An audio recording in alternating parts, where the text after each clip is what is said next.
Você não tem sangue da nossa família, empregada. A frase foi dita sem pudor, ecoando pela sala principal da mansão como uma sentença cruel. Os 4 filhos estavam de pé, bem vestidos, impacientes. Nenhum deles olhava para o corpo imóvel do pai no sofá ao lado. Todos os olhos estavam voltados para Maria, mãos trêmulas, avental simples, rosto pálido. Junte suas coisas e vá embora, insistiu um dos filhos com desprezo. Você nunca foi nada além de uma empregada. Maria sentiu o chão desaparecer sob seus pés.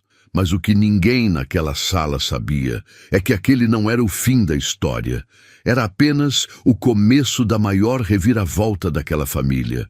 Maria chegou àquela mansão muitos anos antes, quando ainda era jovem, sem estudos formais, com um filho pequeno nos braços e nenhuma perspectiva além da sobrevivência.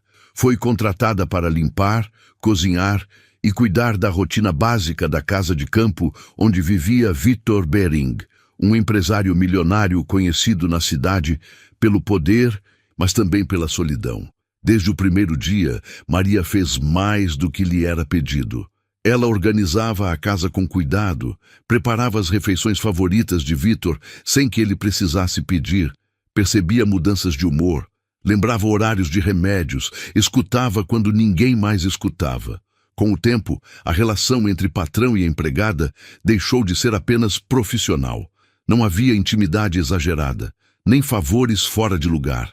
Havia respeito, havia presença, havia algo que os filhos de Victor nunca ofereceram: atenção genuína. Os filhos apareciam raramente, sempre bem vestidos, sempre apressados, sempre fazendo perguntas indiretas sobre negócios, propriedades e herança. Abraços rápidos, conversas vazias, olhares frios para Maria, como se ela fosse invisível ou um incômodo. Victor percebia tudo e guardava cada detalhe em silêncio.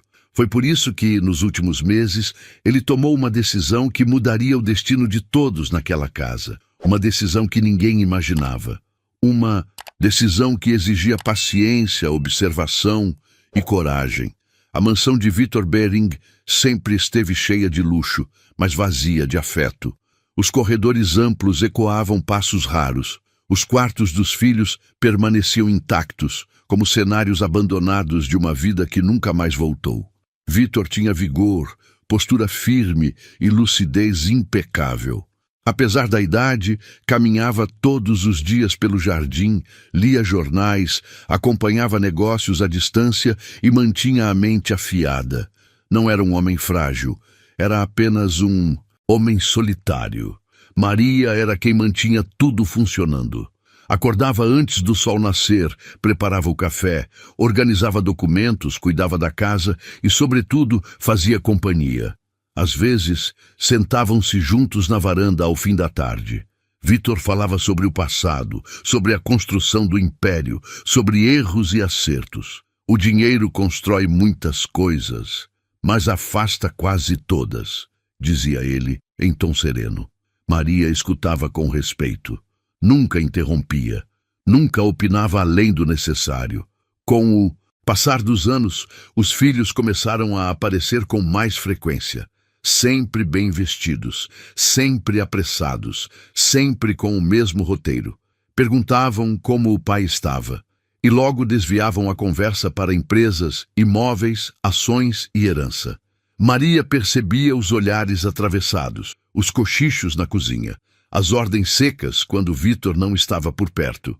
Não se meta onde não é chamada, disse um deles certa vez, passando por ela no corredor. Você está aqui só para servir, completou outro. Em tom baixo, mas cruel. Ela engolia em seco, não respondia. Continuava trabalhando. Victor observava tudo em silêncio. Via quando Maria saía da sala cabisbaixa. Via quando os filhos a ignoravam completamente, como se ela fosse invisível. Foi ali que Victor começou a desconfiar, não da capacidade dos filhos, mas do caráter deles. E foi naquele período, ainda forte, lúcido e consciente, que ele tomou a decisão que mudaria o destino de todos naquela casa. Victor Bering nunca foi um homem impulsivo. Construiu sua fortuna observando, analisando e esperando o momento certo para agir. E com os próprios filhos não seria diferente. Após anos percebendo a frieza deles, Vítor decidiu testar aquilo que mais temia confirmar. Não queria discursos, não queria promessas ensaiadas, queria ver a verdade. Sem contar a ninguém, passou a observar ainda mais. Mudou pequenos detalhes na rotina, reduziu gastos visíveis, comentou, em conversas soltas, que pensava em rever o testamento. A reação foi imediata. As visitas aumentaram, mas não o carinho. Os abraços eram rápidos, os sorrisos calculados. Pai, você precisa se cuidar melhor. Já pensou em organizar tudo enquanto ainda está bem? Disse um deles certa noite, fingindo preocupação. Vítor apenas assentiu, com um leve sorriso. Maria, por outro lado, permanecia igual. Cuidava da casa, cuidava do menino e cuidava de Vítor com a mesma dedicação de sempre. Quando ele dizia que estava cansado, ela trazia chá. Quando ficava pensativo, ela respeitava o silêncio. Quando sorria, ela sorria de volta. O Senhor não está sozinho, disse ela certa vez ao vê-lo olhando para o jardim vazio.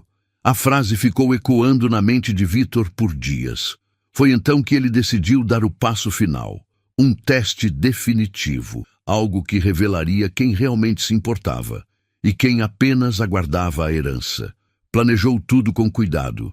Conversou discretamente com o médico de confiança. Ajustou documentos. Orientou funcionários antigos a manterem silêncio absoluto. O plano era simples, mas cruel: fingir a própria morte. Naquela manhã específica, Vítor levantou-se cedo como sempre. Caminhou pela casa. Observou Maria organizando a sala. Brincou com o filho dela no corredor. Nada indicava o que estava por vir. Pouco depois, deitou-se no sofá da sala principal. Respiração controlada. Imóvel. Maria foi quem o encontrou. O grito dela cortou a casa inteira. Seu Vítor, em pânico, correu até o telefone e ligou para os filhos. A voz trêmula, desesperada. Em menos de 1 hora, os 4 chegaram à mansão. E foi ali, com Vítor ainda fingindo não ouvir, que a verdadeira face daquela família começou a aparecer.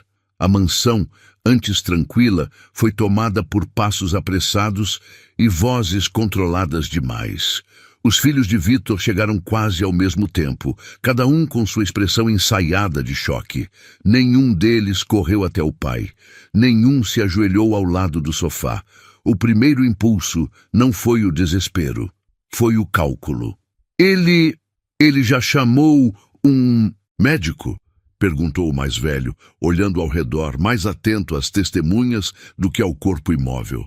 Maria, ainda em choque, respondeu com a voz embargada. Eu liguei para vocês assim que encontrei ele assim. Os 4 trocaram olhares silenciosos. Não de dor, mas de entendimento. Minutos depois, enquanto aguardavam a chegada oficial para confirmar o óbito, o clima mudou. O respeito desapareceu. As máscaras caíram. Isso vai atrasar muita coisa, murmurou um deles irritado. Precisamos resolver logo a questão da casa, completou outro. Maria escutava tudo, imóvel, sentindo o coração apertar. A cada frase, a ausência de luto ficava mais clara. Então veio o golpe. Você já pode ir embora, disse uma das filhas, encarando Maria com desprezo. Ela não entendeu de imediato. Como assim? Perguntou a voz quase falhando. A casa agora é nossa, e você não tem mais função aqui, respondeu o filho do meio, cruzando os braços. Seu trabalho acabou junto com ele. Maria sentiu as pernas fraquejarem. Mas eu só queria ajudar. Eu cuidei dele por anos. O mais novo riu, seco. Você era paga para isso. A frase cortou fundo. Você não tem sangue da nossa família, empregada. Junte suas coisas e vá embora. Maria olhou para o sofá, para o homem que ela considerava como um pai. Os olhos se encheram de lágrimas. Eu não quero nada, disse, quase sussurrando. Só queria que ele estivesse bem, mas ninguém ali parecia se importar. O menino, seu E filho observava tudo escondido atrás da porta, confuso e assustado.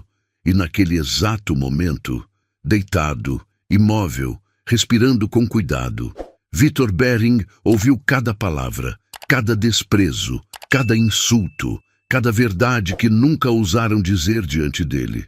O plano havia funcionado melhor do que ele imaginava, e o que estava prestes a acontecer mudaria o destino daquela família para sempre. O clima na sala principal da mansão estava pesado, quase irrespirável. Maria permanecia de pé, sem saber o que fazer com as próprias mãos.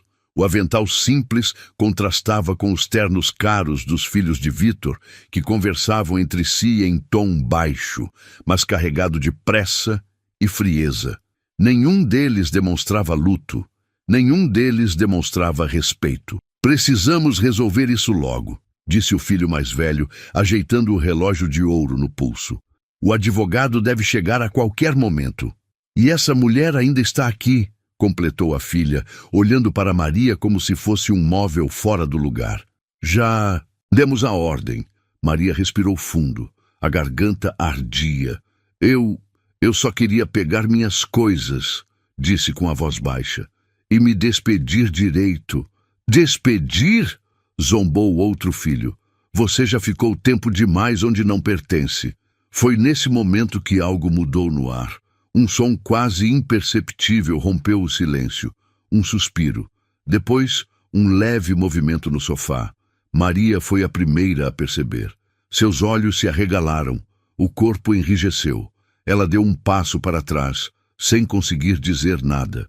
Os filhos demoraram alguns segundos a notar, até que Victor Bering abriu os olhos, lentamente, com calma. O silêncio que se seguiu foi absoluto. Vocês terminaram? A voz dele soou firme, sem qualquer sinal de fraqueza. O choque foi imediato. Um dos filhos deixou o celular cair no chão. A filha levou a mão à boca. Outro deu um passo para trás, como se tivesse visto um fantasma. Pai, balbuciou o mais novo. Victor se sentou devagar, apoiando as mãos no braço do sofá. Olhou ao redor. Não havia confusão em seu olhar. Não havia fragilidade. Havia clareza e decepção. Interessante, disse ele com frieza controlada. Bastou vocês acharem que eu não estava mais aqui, para revelarem exatamente quem são. Ninguém respondeu. Victor então virou o rosto e encontrou Maria. Os olhos dela estavam marejados. Maria, ele disse, suavizando o tom. Você está bem? Ela tentou falar, mas as palavras não saíram. Apenas assentiu, engolindo o choro. Victor respirou fundo e voltou-se para os filhos. Ouvi tudo, afirmou. Cada palavra. Pai, nós só estávamos organizando as coisas. Tentou justificar um deles. Não, Victor o interrompeu. Vocês estavam expulsando a única pessoa nesta casa que realmente se importou comigo. Os rostos ficaram pálidos. Enquanto vocês apareciam aqui apenas para manter aparência, continuou ele. Maria estava comigo todos os dias, conversando, cuidando, respeitando. Ele se levantou.